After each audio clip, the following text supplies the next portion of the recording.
question is, are you a good person? The question is, are you? Oh, okay. And the deeper question is, are you good enough to go to heaven? Mm-hmm. Because God had the test. The test whether you're good enough to go to heaven. Called the Ten Commandments.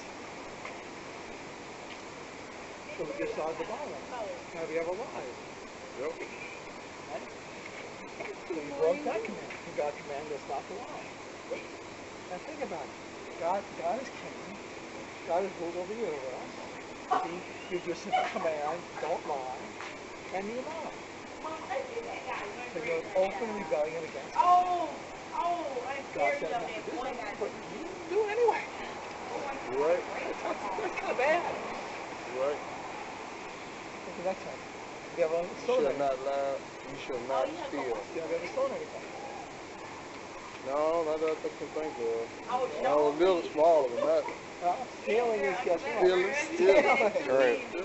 Even though it's a pen or a napkin or a fork or a television set or a car, it's still stealing. Again, it's open rebellion against God's simple commandments. Now think of this, guess what? It's not commit adultery or fornication. Listen, 1 and 2. You shall not murder. Yep. Jesus was a little people. It says if you have hatred in the heart towards someone, the same is murder. We made a mistake a little bit. Even though people may not murder, they still have hatred in the heart towards someone. I can believe it. You ever been angry at anybody? You hate anybody? Yep. Okay. Yep. Yeah, yep. Yep. Plenty of time. Sure. Again, you're open rebellion against God. Yeah.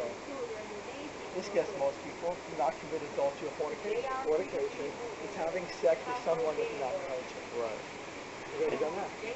Yep. Jesus even says if you look at a woman to lust after her, you commit adultery with that lady in your heart. You know, so it doesn't even got to sleep with the lady. If you just look at her and like have a sex thought towards her, that you commit adultery in your heart. Most men have done that, you know. When God will judge you in cases that was commanded that you say you are broken, will God judge you as innocent or guilty?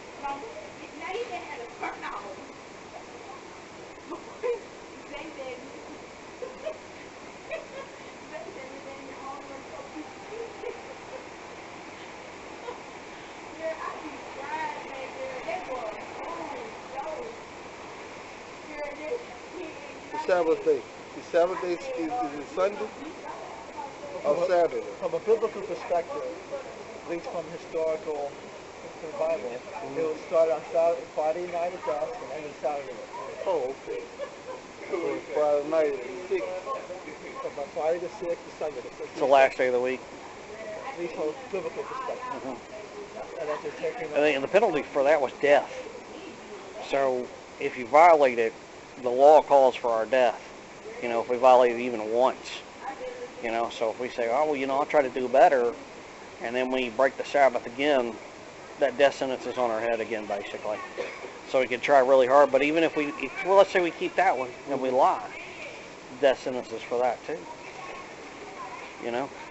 So Judgment Day rolls around, you got to stand before God. And I was reading Ecclesiastes this morning. It said that we all have to give an account on Judgment Day for everything. You know, do you think God would find you guilty or innocent of breaking all His commandments, or breaking some of His commandments? Yeah. Okay.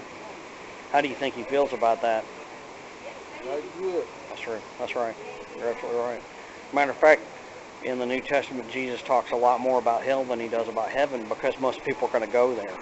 And think about that. That's an eternal deal. You never get out. Once you go there, you don't come back out. Like you do something wrong here, you got fired or you go to jail, and eventually you can come out. You know, but down there you don't get no second chance. So don't.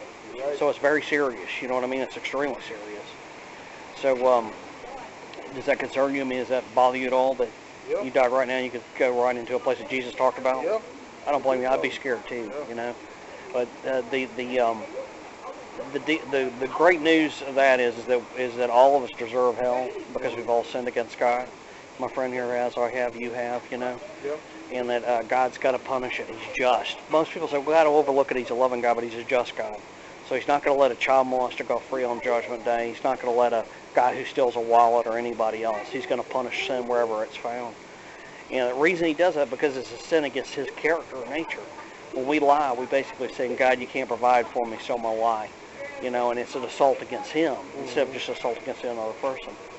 So what God did is so that you and I don't have to go to hell. This is the good news, is that if you repent, which means, hey man, I'm wrong, I've sinned against God, I'm a rebellion against Him, but you got to have something to swipe you clean on Judgment Day to cover you. That's what Jesus did. I'm gonna read it because they're gonna bust. All right, man. Thanks for talking to us, my friend. Yes, sir. Yes, sir.